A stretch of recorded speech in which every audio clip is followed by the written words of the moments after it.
അർജുൻ സംസാരിക്കുന്ന കാര്യം കേട്ട് അവിടെയുള്ളവരെല്ലാം ഞെട്ടിത്തരിക്കുകയായിരുന്നു. വീട്ടിൽ അടുക്കള ജോലി ചെയ്യുന്ന തന്റെ ഭർത്താവ് PJ ഗ്രൂപ്പ് പോലെയുള്ള ഒരു വമ്പൻ കമ്പനിയുമായി തന്റെ കമ്പനിയെ മേർജ് ചെയ്യുമെന്നൊക്കെ പറഞ്ഞത് പ്രയാഗയ്ക്ക് ഒട്ടും വിശ്വസിക്കാൻ കഴിഞ്ഞില്ല. അർജുൻ, സത്യത്തിൽ നീ ആരാ? Breaking news.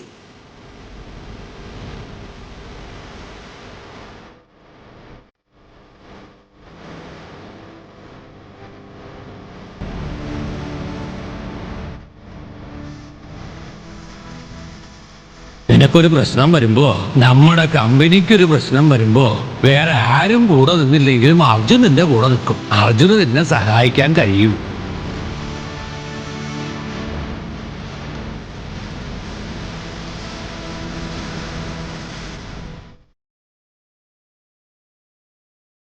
എയർപോർട്ടിനകത്ത് കയറാൻ വേണ്ടി ധൃതിയിൽ ഓടി വരികയായിരുന്നു അർജുൻ. പക്ഷെ അവന്റെ വേഷവും രൂപവും കണ്ടപ്പോൾ തന്നെ അവിടെ നിൽക്കുന്നുണ്ടായിരുന്ന CISF സെക്യൂരിറ്റി ഗാർഡ് അവനെ അകത്തേക്ക് കയറ്റി വിട്ടില്ല. ഏയ്, എങ്ങോട്ടേ ഓടിക്കയറി പോകുന്നേ? സർ, അരമണിക്കൂറിനുള്ളിൽ US-ലേക്കുള്ള എന്റെ ഫ്ലൈറ്റ് പുറപ്പെടും. Please sir. അതൊന്നും പറ്റില്ല. ആദ്യം നിങ്ങൾ ടിക്കറ്റ് കാണിക്കേ. സർ, ടിക്കറ്റ് അകത്ത് എന്റെ മാനേജറുടെ കയ്യിലാണ് സർ. Please sir. ഏയ്, മനുഷ്യനെ മെനക്കെടുത്താതെ പോടാ പിച്ചക്കാരനുണ്ട്. ഇത് എയർപോർട്ടാ, അല്ലാതെ ബസ് സ്റ്റാൻഡ് അല്ല. സ്ഥലം വിടാൻ നോക്ക്. സർ, എന്റെ കൈവിട്. അരമണിക്കൂറിനുള്ളിൽ US-ലേക്കുള്ള എന്റെ ഫ്ലൈറ്റ് ആണ് സർ. പ്ലീസ് സർ, ടിക്കറ്റ് അകത്തുണ്ട് സർ. എടാ തെണ്ടി, നിന്റെ ഡ്രസ്സിൽ മൊത്തം അഴുക്കാ. പൊട്ടിയ ചെരുപ്പാ നിന്റെ കാലില്. എന്നിട്ട് നീ പറയുന്നു അരമണിക്കൂറിനുള്ളിൽ നിന്റെ ഫ്ലൈറ്റ് ആണെന്ന്. നീ എന്താ എയർപോർട്ടിന്റെ മുന്നിൽ വന്ന് നിന്ന് സ്വപ്നം കാണണോടാ പൊട്ടാ? വേഗം ഇവിടുന്ന് പോവാൻ നോക്ക്. പോ സർ, ഞാൻ നിങ്ങളോട് കെഞ്ചി പറയാ, എന്റെ ഫ്ലൈറ്റിന് സമയമായി. Please sir, please sir. നിനക്ക് പറഞ്ഞാൽ മനസ്സിലാവില്ലേ? പ്ലീസ് സർ, ഞാൻ സാറിനോട് റിക്വസ്റ്റ് ചെയ്യാം. ഇറങ്ങിപ്പോ. പോടാ. നിന്നെയൊക്കെ പിടിച്ചിട്ട് പോലീസിൽ ഏൽപ്പിക്കാ വേണ്ടത്.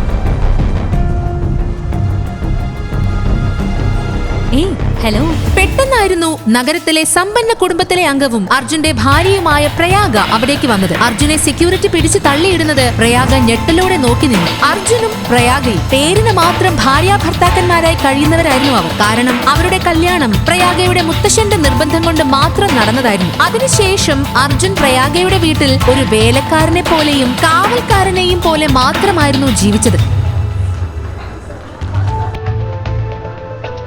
മിസ്റ്റർ സെർവിൻ, നീ ഇവിടെ എന്ത് ചെയ്യാനാടാ വന്നത്?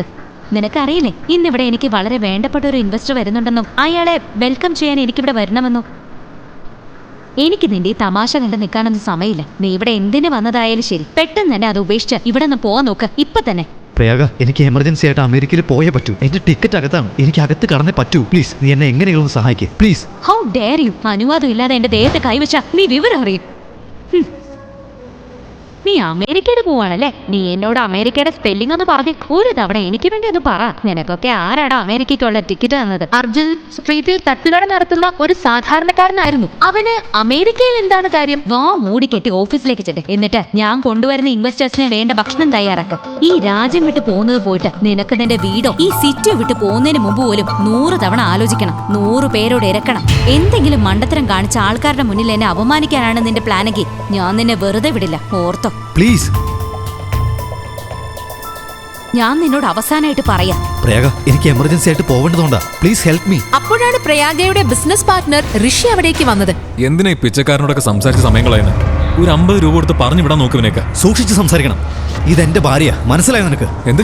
ഇവനിതെന്താ ഈ പറയുന്നത്? ഇവൻ നിന്റെ ഹസ്ബൻഡ് ആണെന്ന്? ഋഷിയുടെ മുന്നിൽ വെച്ച് അർജുൻ പെട്ടെന്ന് അങ്ങനെ പറഞ്ഞതും പ്രയാഗ ഒന്ന് പരിങ്ങി. എന്നാൽ അധികം വൈകാതെ തന്നെ വളരെ കൂളായി പ്രയാഗ സംസാരിച്ചു തുടങ്ങി. കമോൺ ഋഷി, നീ എന്താ തമാശ പറയാണോ? നീ ഇവനൊന്ന് ശരിക്കും നോക്കിയേ, അവന്റെ ഡ്രസ്സ് നോക്കിയേ. എനിക്ക് ഇവന്റെ അടുത്ത് നിൽക്കാൻ തന്നെ അറപ്പാവുന്നു. പക്ഷെ ഇവൻ പറയുന്നത് ഞാൻ ഇവന്റെ ഭാര്യയാണെന്ന്. കുറച്ച് കാശിന് വേണ്ടി എന്നും വിളിച്ചു പറയുന്ന ഒരുത്തനാണെന്ന് തോന്നുന്നു. അതിനായിരിക്കും ഇവിടെ തന്നെ നിൽക്കുന്നത്. പക്ഷെ ഈ കോലത്തിലുള്ള ഒരുത്തന് ഒരിക്കലും എന്റെ ഭർത്താവാകാൻ കഴിയില്ല എന്നത് ഇവൻ ഇപ്പോഴും മനസ്സിലാക്കുന്നില്ലല്ലോ. അത് കേട്ടതും അർജുന്റെ മനസ്സിലേക്ക് ഓടി വന്നത് പ്രയാഗയെ ആദ്യമായി സിറ്റി ഹോസ്പിറ്റലിൽ നിന്നും കണ്ട നിമിഷമായിരുന്നു. തന്റെ അമ്മയുടെ ചികിത്സയ്ക്ക് വേണ്ടി സിറ്റി ഹോസ്പിറ്റലിൽ വന്നതായിരുന്നു അർജുൻ. അപ്പോഴാണ് അവൻ അവളെ കണ്ടത്. ധനികയായ സുന്ദരിയായ ഒരു പെൺകുട്ടി. അവളെ കണ്ടാൽ തന്നെ ഒന്നിനും ഒരു കുറവില്ലെന്ന് മനസ്സിലാവും. എന്നിട്ടും അവൾ അവളുടെ വിലപ്പെട്ട സമയം കളഞ്ഞ് ദിവസവും അവിടെയുള്ള ക്യാൻസർ പേഷ്യൻസിനെ കാണാൻ വരുമായിരുന്നു.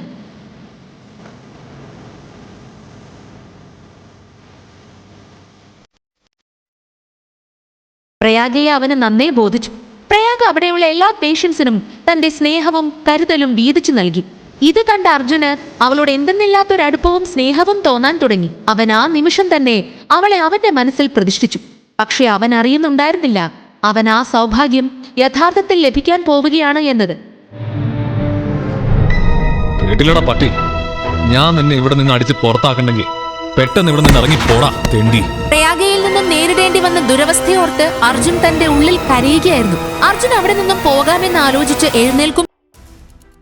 ഈ കഥ തുടർന്ന് കേൾക്കുന്നതിനായി ഇപ്പോൾ തന്നെ പോക്കറ്റ് FM ആപ്പ് ഇൻസ്റ്റാൾ ചെയ്യൂ. Link in description.